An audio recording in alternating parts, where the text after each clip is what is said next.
today's class related to income from house property. Income from house property मतलब क्या रहती है? हमारा जो हाउस है ये दो पर्पस के लिए यूज में आता है। एक रहता है आपका सेल्फ ऑक्यूपाइड हाउस और एक रहता है लेट आउट हाउस। अब आप कैसे समझेंगे कि हमारा हाउस सेल्फ ऑक्यूपाइड है कि लेट आउट है? तो हो सकता है हमारे हाउस जो है, हाउस बिल्डिंग हो सकती है, बंगलो हो सकता है, गोडाउन हो सकता है, जिसको हम या तो अपने खुद के रहने के लिए, खुद के यूज में के उपयोग में ला रहे हैं, या तो हो सकता है कि हमने उसको क्या दिया है, रेंट पे दिया है।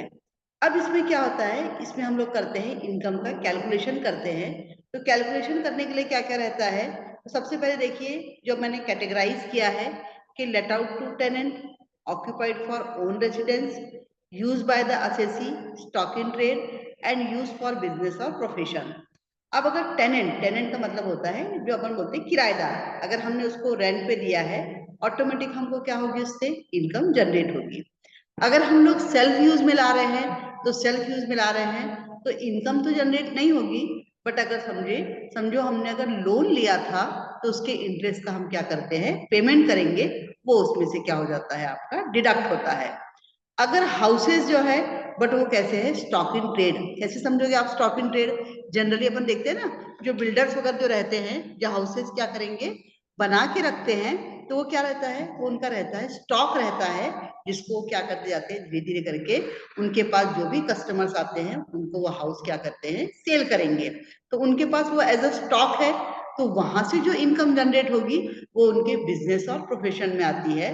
पर अगर हाउस उसके ओन बिजनेस या ओन प्रोफेशन में आ रहा है तो भी उसका कैलकुलेशन हम कहाँ करते हैं, इनकम फ्रॉम बिजनेस और प्रोफेशन में करेंगे, ना कि उसको हम लोग इनकम फ्रॉम हाउस प्रॉपर्टी में करते हैं।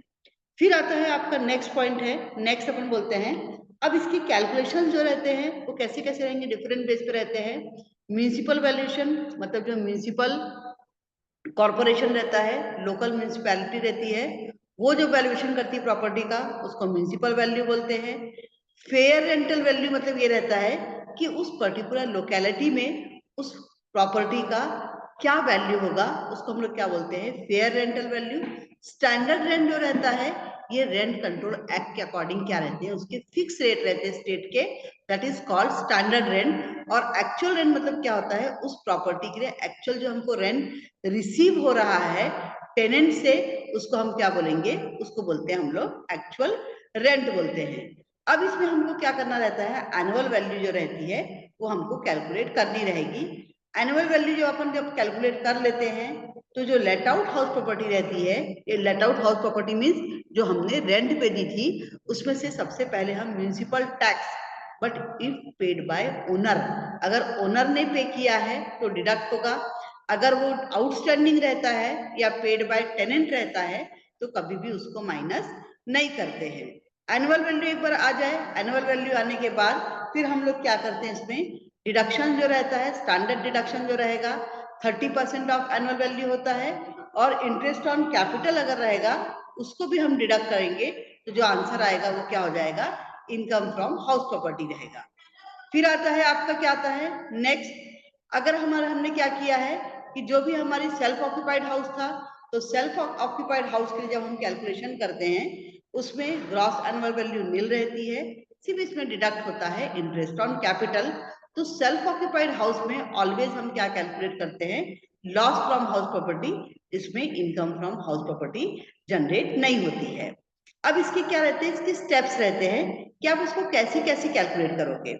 सबसे पहले हम लोग क्या करते हैं, म्यूनिसिपल वैल्यू और फेयर रेंट दोनों में हम कंपेयर कर लेते हैं, whichever is more, whichever is the highest, ठीक है, but not maximum to standard rent, standard rent से ज्यादा नहीं हो सकता, वो स्टैंडर्ड रेंट से क्या रहेगा, आपका कम ही रहेगा, ठीक है। फिर आता है आपका उसके बाद जब रिजनेबल रेंट जो आ गया उसको हम एक्चुअल रेंट से कैलकुलेट करते हैं, और फिर दोनों में कंपेयर करते हैं whichever is highest, whichever is more, तो उसको हम जब कैलकुलेट करेंगे वो जो रहेगा that will be the gross annual value of the house. Gross annual value of the house आ जाने के बाद फिर हमको सेम वही कैलकुलेशन करना है कि अगर हम बोल रहे हैं कि वैकेंसी पीरियड था तो loss of vacancy period deduct हो जाता है, अनरियलाइज रेंट रहेगा वो भी क्या हो जाता है आपका डिडक्ट होता है। बट अनरियलाइज रेंट के लिए कंडीशन रहती है, अगर वो रूल 4 को सेटिस्फाई करता है तब हम लोग अनरियलाइज रेंट को भी क्या करते हैं, डिडक्ट करते हैं। फिर डिडक्ट करने के बाद फिर क्या आ जाती है आपकी कंडीशन, अगर हमने क्या किया है, लेट आउट किया है और पार्टली लेट आउट किया है। जब हम पार्टली लेट आउट करते हैं तो उस केस में हम क्या करते हैं, उस केस में जितना पीरियड हमारा लेट आउट था उसको लेट आउट जैसे सॉल्व करेंगे, जितना सेल्फ ऑक्यूपाइड था उसको सेल्फ ऑक्यूपाइड जैसे सॉल्व करेंगे। इन केस अगर क्या होता है आपका वैकेंसी पीरियड में ओनर खुद यूज कर रहा है तो वहां पे लॉस ऑफ वैकेंसी पीरियड जो है वो कैलकुलेट ही नहीं होगा, एक्चुअल रेंट जितने के लिए आया था उसी के बेस पर हम उसका क्या करते हैं, कैलकुलेशन करते हैं। फिर आता है आपका अनरियलाइज रेंट, जो मैंने अभी आपको पीछे बताया, पिछले इसमें बताया स्लाइड में कि रूल 4 उसने क्या करना चाहिए, सेटिस्फाई करना चाहिए, तभी अनरियलाइज रेंट जो रहता है डिडक्टेबल रहता है। अगर रूल वो 4 सेटिस्फाई नहीं करता है तो वो डिडक्टेबल नहीं रहेगा। अभी रूल 4 क्या क्या होता है, the tenancy is bona fide, the defaulting tenant has vacated or steps have been taken to vacate the house, the defaulting tenant is not in occupation of any other property of the assessee and the assessee has taken all legal steps to recover the unpaid rent, उसकी के according हम क्या करते हैं, unrealise rent को deduct करेंगे। फिर क्या होगा उसके बाद, उसके बाद आ जाएगा आपका नेक्स्ट है कि डिडक्शंस। तो डिडक्शन मैंने बताया, एक तो 30% स्टैंडर्ड डिडक्शन जो है वो लेट आउट के लिए हमेशा डिडक्ट होता है।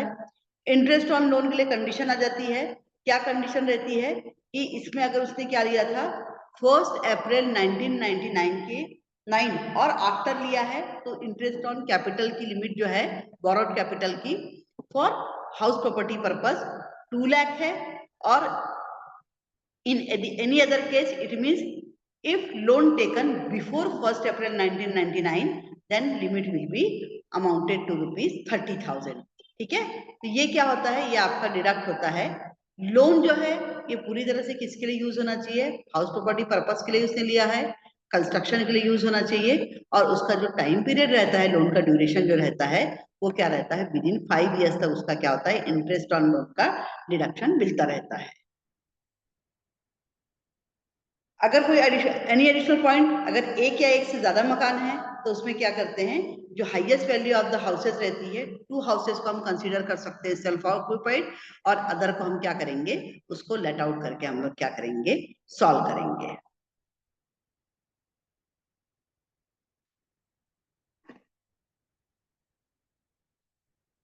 Thank you.